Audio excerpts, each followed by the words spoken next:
I exhaled a thick cloud of cigarette smoke, watching it drift across my computer screen.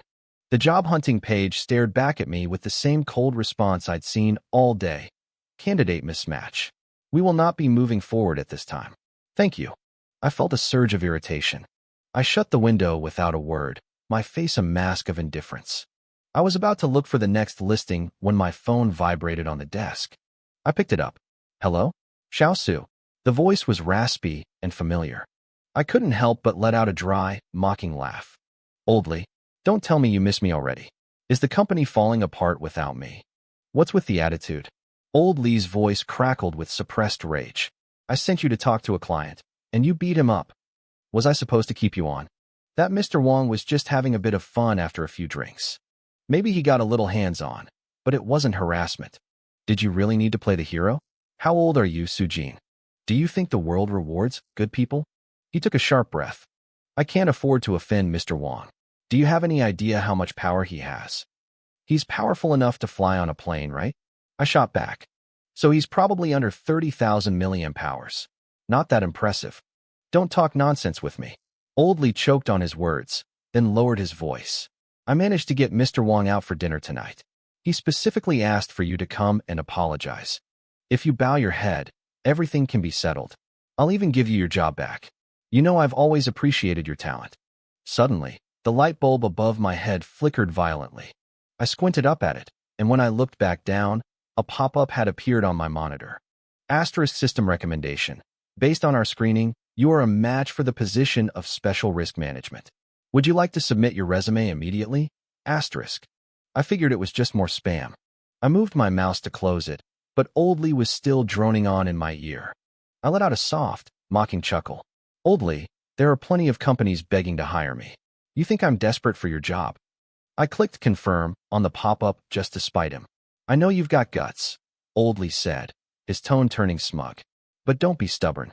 You've been with us for years, and your salary wasn't low, but I know you're a moonlight spender who lives paycheck to paycheck. You can't afford to lose this job. I took a long drag of my cigarette and stayed silent for a moment. Then, I shouted into the phone. Fine. I give in. Is Mr. Wong with you right now? I'll apologize. But we have a deal. I bow my head, and tomorrow I'm back on the payroll with my old benefits. I'll call him over right now. Old Lee sounded desperate to close the deal. I could hear his footsteps and the muffled sounds of a restaurant in the background. He definitely had me on speaker. After a moment, a different man's voice came through the line. Hello. Hello. I repeated, my voice light. I'm your father. I hung up and tossed the phone onto the desk. Sure, it was an impulsive move. I'd played the hero, got bitten for it, and lost my job. It was disgusting, but I didn't regret it. After years in the real world, I knew everything had a price, even doing the right thing. At least I could look at myself in the mirror.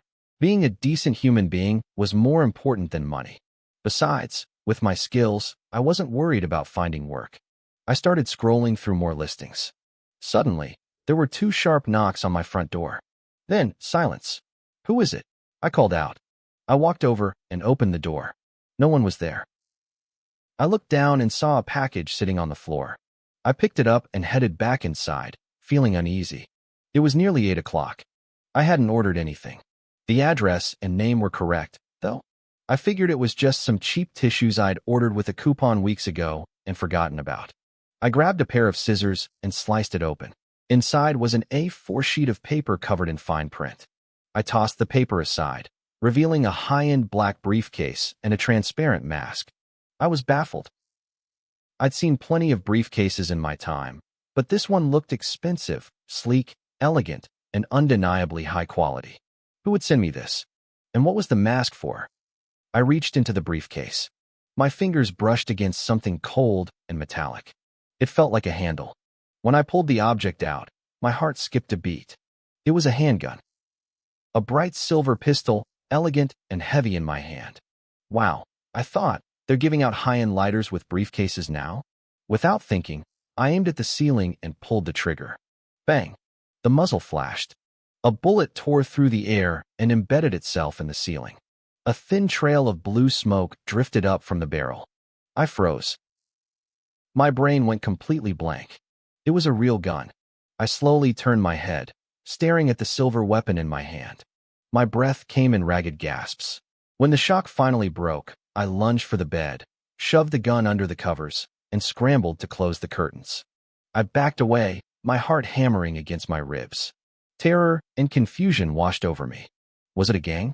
Did they have the wrong person? Maybe the previous tenant? No, the name and phone number on the package were mine. In a modern, peaceful society, a gun meant trouble. Serious trouble. I had stumbled into something way over my head. I looked back at the package. I lunged for the desk and grabbed that piece of paper I'd ignored. As I read the lines of text, a chill ran down my spine. Congratulations. Your resume has been received and approved. Your basic office supplies have been issued. Your internship assessment is about to begin. In 2 hours, you will be transported to the Frost King world. You must immediately contact and protect the client through the early stages of the apocalypse. Once the client has the ability to survive independently, the mission ends and the company will recall you. During the mission, the company will provide necessary assistance, including but not limited to language translation, currency exchange, and identity documents. Do not disclose any information about the company. Use your full potential. Success leads to formal employment and higher clearance. Failure means you are left to fend for yourself. At the top of the notice, a red line of fire appeared. There were no flames, no smoke, and no heat. The paper simply began to vanish from the top down, leaving no ash behind. It was eerie. I let go, watching the paper drift to the floor as the fire consumed the final line at the bottom. Heavenly Path Responsibility Unlimited Company. This has to be a prank, I thought, my skin crawling. A very elaborate, very illegal prank. Maybe a hitman organization sent it to the wrong guy? But the shipping label was perfect. And the paper? I tried to rationalize it. Maybe it was some high-tech magic paper that ignited upon contact with skin? I didn't want to believe it. I didn't want to go anywhere. I definitely didn't want to travel to another world. Who would send a real gun in the mail? It was insane. What was the goal here? I thought of my boss, Old Wong, but that was impossible. The scumbag had just demanded I call him to apologize. My scalp tingled. Scenes from movies flashed through my mind. I thought of bored billionaires playing sick games, pulling strings to manipulate common people for sport. Maybe a group was about to burst through my door, kidnap me, and drop me into some wilderness survival or escape room scenario. Crap, I cursed under my breath. I didn't hesitate. I grabbed my phone and dialed the emergency services. The ringing tone droned on. My lips felt dry. I frantically rehearsed what I was going to say. Finally, the call connected. Hello? I need to. Hello? This is... The female operator started to speak, but her voice cut off abruptly. In its place, a cold, mechanical voice echoed directly inside my head. Do not disclose company information in any form. Second warning. Violators will be severely punished. Put on the mask immediately. Prepare for departure. First warning. The line went dead. I stared at the phone, my pupils trembling. This was getting weirder by the second. I could explain a dropped call with technology, but that mechanical voice? It didn't sound like it came from the speaker. The operator's voice was normal, but the machine voice felt like it originated inside my brain. My old phone didn't even have stereo sound. It was impossible. Was I dreaming? Was this some paranormal event? I stumbled back, dazed, and slumped into my computer chair. Out of the corner of my eye, I saw something that made my heart stop. There, in the corner of the job recruitment page I had been browsing, were the words, Heavenly Path Responsibility Unlimited Company. It wasn't a pop-up this time. It was part of the site. I lunged for the mouse, but as soon as the cursor hovered over the name, the entire window snapped shut. I frantically typed the name into a search engine. No results found. It was as if it had never existed. I sat there, gasping for air, my fingers laced through my hair. What was happening? Could I run? No. Whatever organization this was, they were already watching me. If I tried to flee now, the consequences would be unpredictable. After a long moment, I looked at the transparent mask sitting on my desk. I picked it up. It looked like a cheap piece of plastic. The voice had told me to put it on. I studied it for several minutes, my brow furrowed, before slowly pressing it against my face. The moment it touched my skin, a wave of icy cold washed over me. The mask vanished. I touched my face, but all I felt was skin. Before I could process the shock, a row of glowing numbers appeared in my field of vision. 1 hour 32 minutes and 11 seconds. 1 hour 32 minutes and 10 seconds. I stared at the countdown for 10 seconds, my chest heaving. The room was silent, save for my racing heart and the hum of the computer fan. I scrambled to the bathroom and clawed at my jawline, trying to peel off the invisible mask. I rubbed until my face was bright red, but there was nothing to grab. I looked in the mirror. Aside from the timer ticking down in my vision and my twitching eyelid, I looked normal. This wasn't a billionaire's game. I was being haunted. I turned on the tap and splashed freezing water on my face. I had to stay calm. Something strange was inside my body now. Whether it was good or bad, I couldn't tell, and I couldn't get it out.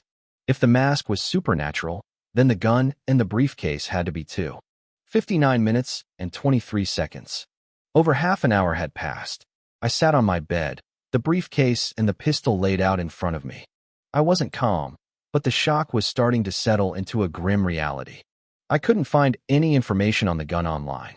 The magazine wouldn't come out. I had accidentally fired a shot earlier, but there was no shell casing and no bullet hole. It was like the shot had never happened. The briefcase was even stranger. When I touched the bottom, I felt a bizarre connection to a hidden space. It was about 1 cubic meter in size, invisible to the eye, but I could feel it. I tried putting a few items inside. They vanished and reappeared at my command. It was like a treasure from a fantasy novel. Normally, I would have been ecstatic to find a magic bag. Now, I just felt dread. The more magical the items, the more dangerous the Frost King world sounded. The words apocalypse and survival weighed on me like lead. I didn't have much time left. I spent the next half hour ordering as many supplies as I could through delivery apps. Soon, my tiny rental room was piled high with gear. I looked at the mess, feeling a bitter ache in my chest. I thought about running, but the numbers kept ticking down in front of my eyes. I was caught in something supernatural. My best bet was to prepare. 31 minutes and 9 seconds. I packed everything into the briefcase's hidden space. Then, I sat at my computer. I took out a life insurance policy and named my parents as the beneficiaries. They could claim it after I was missing for 2 years. Then, I took out every quick loan I could find. It totaled about 170,000 yuan. I set up a 150,000 yuan donation to my parents through a legal platform to make sure the banks couldn't easily claw it back. I sent 10,000 to my landlord for 6 months' rent and left a note saying I didn't want to be disturbed. The rest I kept as cash. Finally, I cleared my browser history. With a heavy heart, I called home. My mother's sleepy voice answered. "Son, why are you calling so late? Aren't you asleep?" "Mom, I just transferred some money to you and Dad. Check if it arrived." "Money? 150,000? Where did this come from?" She sounded wide awake now. I could hear my father stirring in the background. I forced a cheerful tone. "Good news. Another company headhunted me. My boss, Mr. Lee, gave me a massive bonus to try and keep me. I don't need it right now, so you and Dad take it. Spend it on whatever you want." "Really? Our son is so successful. Companies are fighting over you." My mother sounded thrilled. "You scared me. I thought you'd done something wrong to get that much money." "Never, Mom. You know me. Mr. Lee just sent it, and I was so excited I forgot the time. Listen, I have a huge project starting. I'll be working overtime for the next few months. Don't call me, okay? I'll call you when I can." My father's voice came through the line. "Son, bonuses are good, but don't work too hard. Don't sell your life to them just because they gave you some money." I swallowed hard. "I know, Dad. I'll be careful." "The more you work, the more they'll use you," my father added. "Just do enough to look good in front of the bosses. That's all." "I know, Dad," I replied, my voice thick with things I couldn't say. "You and Mom should get some sleep. I have to be at the office early tomorrow." I hung up the phone. My head dropped as a heavy sigh escaped my chest. I had done everything I could. If things went south, at least I had fulfilled my duty as a son. I pulled my gaze to my watch. 12 seconds. 11 seconds. 10 seconds. The final 10 seconds. I stared at the numbers, my hand buried deep in my trench coat pocket, white-knuckled as I gripped the handle of my gun. 3, 2, 1, 0. Time hit 0. My pupils contracted. A blinding speck of light suddenly appeared in the air before me. As I watched in shock, the light expanded instantly, transforming into a towering golden portal. I blinked hard, trying to snap my brain back into focus. A miracle. It was a genuine miracle. Was this alien technology? Or the work of gods and demons? The golden gate stood there, silent and unmoving. I hesitated. Maybe if I didn't go in, nothing would happen. I wondered if I should stick my phone in first to see what was on the other side. Just as the thought crossed my mind, the portal surged forward. It lunged at my face, swallowing me whole in a flash of gold. Ah! A scream ripped through the air as Fu Qingdai bolted upright in her bed. Cold sweat had soaked through her thin, white nightgown. She sat there, chest heaving, her eyes trembling with lingering terror. It was that dream again. The rain, the biting cold, and the smell of rot. The entire world turning into a living hell. She had been having this nightmare for half a month. Every time, it felt more real. She could see the mountains of bodies and the rivers of blood. She could even smell it. If it was just a dream, she could handle it. But her breath hitched as she pulled back the curtains. Outside, the sky was just beginning to brighten. Clouds were rolling across the horizon like massive, crashing waves. To anyone else, it would have been a breathtaking sight, a perfect moment for a photo. But Qingdai froze. Tears began to stream down her face. The dream always started with normal, everyday scenes before descending into the apocalypse. By the third time she had the dream, she noticed something terrifying. The weather in the real world always matched the weather in her nightmares. These clouds were exactly the same. They were distinct, layered, and unmistakable. Her thin shoulders shook as she gripped the curtain until her knuckles turned white. According to her records of the dreams, the end was coming soon. She had tried to tell people. She told her parents. But no one believed a student. She had done everything she could, but she felt powerless. The door creaked open. Her mother, Zhang Wan, walked in and sat on the edge of the bed. She looked at her crying daughter with a face full of exhaustion and frustration. Qingdai immediately threw herself into her mother's arms, her sobs getting louder. Another dream? Zhang Wan sighed. Mom, it's true. Everything I said is coming true. Qingdai looked up, her eyes red and blurry. The world is ending. The clouds today are exactly like the ones in the dream. Please, just believe me once. We have to prepare. We should move. Move somewhere where there are no people. Zhang Wan shook her head. Qingdai, you're just under too much pressure from your studies. I talked to the doctor. Your exams are only a month away. Stop thinking about these crazy things and focus on school. If you focus, the stress will go away. Just do your homework at school today. Go to bed an hour early, and you'll feel better in a few days. Mom, Qingdai's tears started flowing again. Can you just let me finish? Fine, fine, Zhang Wan said dismissively. Finish your story, then eat breakfast and get to school. Qingdai began to describe the horrors of the dream, but her mother's eyes were wandering. Mom, are you even listening? Qingdai snapped. I'm listening. It's the same thing you told me before, her mother replied. No. Qingdai's expression shifted. I didn't finish. This time it was different. I saw a man, and I heard a voice telling me. Suddenly, Zhang Wan's eyes sharpened. She looked like a detective who had finally found the missing clue. Qingdai felt a spark of hope. Finally, her mother was taking her seriously. Qingdai, Zhang Wan said sternly. Are you seeing a boy? This is no time for a boyfriend. Early romance will only ruin your future. Qingdai felt her world crumble. Mom, do you even hear yourself? I hear you. Now get up and eat. Zhang Wan lost her patience and stood up to leave. Qingdai grabbed her mother's hand. Mom, can you give me some money? I give you an allowance every week. I want more. I haven't been eating well at school, and I need to buy some practice workbooks. Fine. How much? 500 yuan. 500. Zhang Wan's face hardened. She was convinced something was wrong at school. Why would a girl need 500 yuan all at once? No, I'll give you 50. Now get ready for school. She turned and marched out, leaving Qingdai alone in her grief. Qingdai wiped her eyes, feeling the bitter sting of being ignored. She had no voice in this house. No trust. If only she were older, if she had her own money, maybe she could save them. She sat at her desk and began to write, trying to drown out the sounds of the TV and her mother's voice echoing from the living room. Old Fu, You need to deal with your daughter. All you do is sit there and watch TV. Call Teacher Lee and ask if Qing Dai is dating someone. Yeah, her father muttered. I'll do it later. Later? You always say later. You don't care about anything. You don't help around the house. How did I end up with such a useless man? Later that morning, at school, the morning study session had already begun. Qing Dai sat at her desk, her mind miles away, replaying the scenes from her nightmare. The classroom was buzzing with the usual chatter. Her seatmate, Xiao Ning, looked over. Dreaming again, Qing Dai? Qing Dai hesitated, then nodded. She leaned in close, her voice urgent. Xiao Ning, I'm serious. The world is ending. If it rains, do not touch the water. There's something wrong with it. You need to stock up on food and seal your windows. Xiao Ning gave her a weird look and nodded slowly, but as soon as he turned away, he let out a long sigh. He thought she had finally lost it. He used to think she was joking, but her mental state was clearly deteriorating. His mother had even told him to keep an eye on her. It looked like she was getting worse.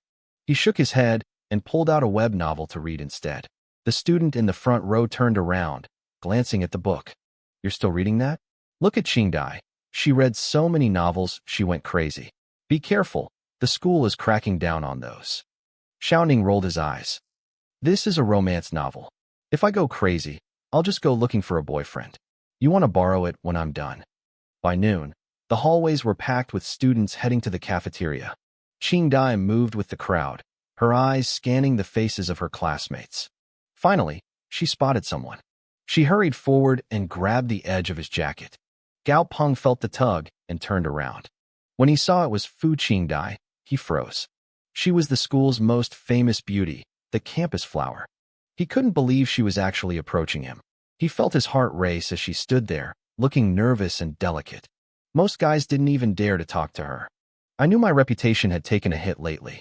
People said I was losing my mind, and the rumors were killing my popularity. Still, plenty of guys from other classes would sneak over just to catch a glimpse of me. Most of them were too intimidated to even say hello. Gao Peng was one of those guys. He looked like he was about to have a heart attack just because I was standing there. Is something wrong? He stuttered. I bit my lip and stared at my shoes. I felt small, embarrassed, and desperate. Gao Peng, can I borrow some money?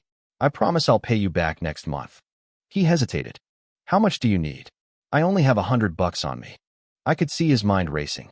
He wasn't rich, but he couldn't say no to the campus flower. When I looked up and gave him a small, grateful smile, his face turned bright red. To him, this was a win. I was touching his jacket. I was asking him for a favor. He probably thought I was into him. He figured this would give him an excuse to see me again when I paid him back. I'll take the 100, I said softly. Not far away, a pair of small, shifty eyes watched us. A student was already on his phone, reporting back to my family. Grandpa Zhang? Yeah, Qing Dai is talking to some guy in our class. No, he's a total loser, definitely not her boyfriend. But her head, it's getting worse. You really need to come get her and take her to a doctor. Chapter 4, Brave New World. Longshan City Psychiatric Hospital. What the hell? Where did they send me? I, Su Jin, stood frozen in front of a massive sign for a mental asylum. Suddenly, a loud bang echoed behind me. I spun around like a startled bird. A blue and white trolley bus was rolling down the asphalt, sparks flying from its overhead cables. A few old-fashioned cars trailed behind it. The street was lined with shops. They had wooden window frames painted in bright colors, and behind the glass, I could see vintage-style counters. It looked like a scene from decades ago. At the corner, an old man was tending to a popcorn machine. That loud bang had just been the pressure cooker releasing. The sun was scorching. The air smelled like a mix of popcorn, diesel, and fresh asphalt. My heart hammered against my ribs. Everything looked weirdly familiar, yet totally wrong. The sun had a reddish tint. The people looked normal, standard Asian features, but their clothes were drab and dated. I stood there in my modern trench coat, clutching my briefcase, feeling like a sore thumb. People were starting to stare. I quickly stripped off the coat and draped it over my arm to hide the bag. I looked back at the hospital sign. I had actually traveled to another world. 1 second, I was in my cramped rental apartment, and the next, I was standing in the middle of a strange city in broad daylight. This wasn't the world I knew. That creepy company wasn't lying. but they talked about a dying world and the apocalypse. Looking around, I saw a peaceful city. There were no sirens, no soldiers, and no panic. It didn't look like the end of the world was coming. I wiped the sweat from my face and forced myself to breathe. I didn't have a choice anymore. I had to finish the mission or find a way back to the company. First step, find a client. I focused my vision. Thanks to the mask I was wearing, a red dot pulsed inside the hospital grounds. I saw a security booth at the main gate. The guard was already watching me suspiciously. I didn't want a confrontation, so I ducked around the corner and hid under the shade of some trees. I searched my pockets and briefcase. I found a stack of cash labeled Longshan Huitong Bank and an ID card. The ID was strange. The text ran vertically, like an old official document. The company had come through. They provided the money and the identity. All the signs on the street were in Chinese, which I assumed was the company's translation tech at work. I had no idea who Heavenly Dow Liability Company Limited really was, but I needed to find my client to get answers. Please let the client be a doctor or a nurse, I whispered. I tucked my gun and the cash into my bag, threw my coat back on, and approached the perimeter. The wall was less than 2 feet high. I waited until the coast was clear, hauled myself over, and ran toward the main building. Inside, the halls were busy with nurses and patients. I could understand everything they were saying. I spotted a bathroom and ducked inside to splash some cold water on my face. The smell of stale urine was strangely comforting. It was the only thing that felt like home. In the multi-purpose hall of the Longshan Psychiatric Hospital, Fu Qingdai sat by a window. She was wearing a striped hospital gown. Outside, the trees were green and the sun was bright, but she couldn't enjoy it. The rhythmic creak-creak of the ceiling fan and the screams of the other patients were all she could hear. Her eyes welled with tears. Time was running out. She had tried so hard to warn everyone, but no one believed her. They just locked her up. Was there really no way out? Then she remembered the voice from her dreams. It told her a man would come for her. If he showed up, there was a chance. If he didn't, well, maybe that meant the dreams were just madness and the world wasn't actually ending. She wiped her eyes, trying to stay positive. But as she turned to leave the hall, she froze. At the end of the dim corridor, a silhouette appeared. A man in a dark coat, carrying a briefcase. It was the exact image from her nightmares. The man standing amidst a sea of blood under a dying sky, a bag in one hand and a gun in the other. A bolt of terror shot through her. Tears streamed down her face. Only one thought remained in her mind. It's over. The apocalypse is real. I stepped out of the bathroom, feeling a bit more composed. I scanned the hall and immediately locked onto the red dot. My heart sank. The client was a girl in a hospital gown. She looked like a high schooler, beautiful, sure, but that didn't matter. I had been praying for a client who was a doctor, or at least a grown man who could help me navigate this world. Instead, I got a mental patient.